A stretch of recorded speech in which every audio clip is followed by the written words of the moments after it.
concentration.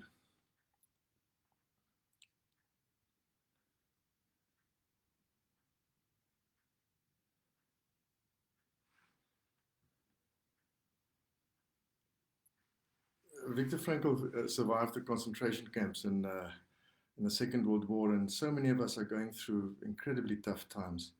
And this morning, I was just thinking, if we were to have a conversation with him, what would he tell us? I mean, Frankl, just think about this. He was 37 when he went to the concentration camps. He was a qualified neurologist and psychiatrist working in a large hospital in Vienna, and went to the camps. His wife died, his brother died, his parents died, most of his mates died, but yet he survived, and he came out of that with an incredibly powerful philosophy of how to approach life and how to deal with challenges when the stakes are high. And I thought, if we could talk to him today, what would he tell us? And I think he would have said there's three things that we must never lose sight of: hope, faith, and love. And just in brief, when Frankl talks about hope, it is a hope for tomorrow, hope in something better, hope in new beginnings, hope that things will change, hope that things will come right. It is something that if we want to, if anybody wants to get through a tough time, to never lose hope. It is one of the three key foundational principles that he calls his a triad of optimism. The second one is faith. Now, if you have religious faith, that's great. That will stand you in good stead. A friend of mine once said that the problem with religion is not the scriptures, it's the people. Often if you read religious or spiritual texts, they are beautiful, they're powerful. It's people that, for selfish gain, construe those things, and that's where it goes wrong. But there's another kind of faith. That is a faith in yourself and in someone with you. It's like an unspoken vow that you take yourself to do the right thing and to stay true to your path and to your own inner navigational convictions. So that kind of inner faith to do the right thing no matter what. That is also very strong. I mean, the second foundation that one needs to hang on to. The third one, I'm sure he would have told us, is love, because Frankl has this quote where he says, the salvation of man is in love and through love.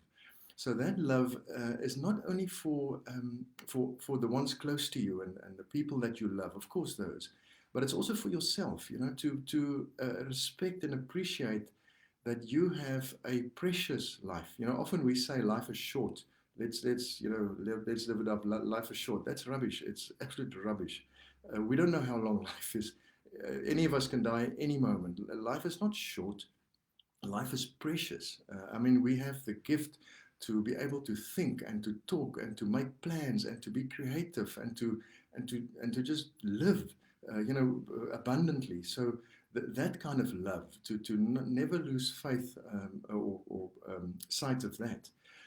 My Tibetan mates would agree with all of this, and they will add another interesting perspective. I'll never forget the one time we were talking to one of those monks there, and he made this comment. Somebody was saying to him, I've got all these things in my life and lots of things to be thankful for, but I often feel it's not quite enough.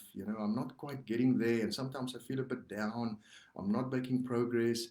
I try hard, but things aren't working out. And he gave an answer that you will never find in the West. He gave an answer. He said, lower your expectations.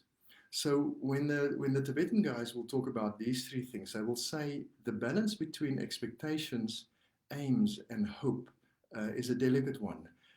You must aim high. You must have grand goals. You must aim for the stars. That's great. You must do that, and you must hope for the best. But you must lower your expectations, but temper your expectations. It's fine to have bold goals and sort of bravado, go and say, oh, I'm going to conquer the world. That's great. Do that. That's wonderful. But you need to be realistic. One needs to sometimes temper your expectations and lower them if need be, and be realistic. The Stoics, Marcus Aurelius, the Stoics of 2,000 years ago would have agreed with that. They would say every morning when you wake up, remind yourself that today you're going to have challenges and things are not going to go your way, and it won't. Things will come across your path that's going to make it difficult for you.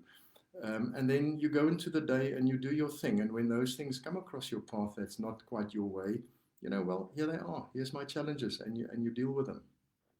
So, I mean, there's so many of my mates and, us ourselves, we here lockdown. It's not easy. But there's a saying, as long as you got a plan, also, daarom nog 'n plan. So if you have some ideas and some things that you want to tackle, and you can find a balance between your own hope and faith and love in your own life, and make it a bit smaller. Not all of us, I speak for myself. We want to do big things and do grand things, but sometimes we also must go smaller.